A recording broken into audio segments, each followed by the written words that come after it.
అత్యాధునిక సాంకేతిక సాధనాల తయారీలో కీలకమైన ఖనిజాలను ఏ దేశమూ స్వార్థ ప్రయోజనాల కోసం వాడుకోకుండా అడ్డుకోవాలని ప్రధాని మోదీ పిలుపునిచ్చారు.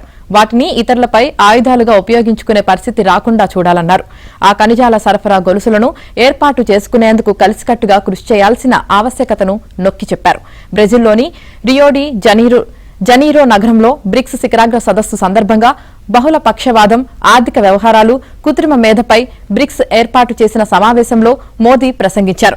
క్రిటికల్ మినరల్స్ రంగంలో చైనా జిత్తులమారి విధానాలను అవలంబిస్తుందని, ఆ ఖనిజాల ఎగుమతులపై ఆంక్షలు విధిస్తుందని కొంతకాలంగా ఆందోళనలు వ్యక్తమవుతున్న నేపథ్యంలో ప్రధాని తాజా వ్యాఖ్యలు ప్రాధాన్యం సంతరించుకున్నాయి.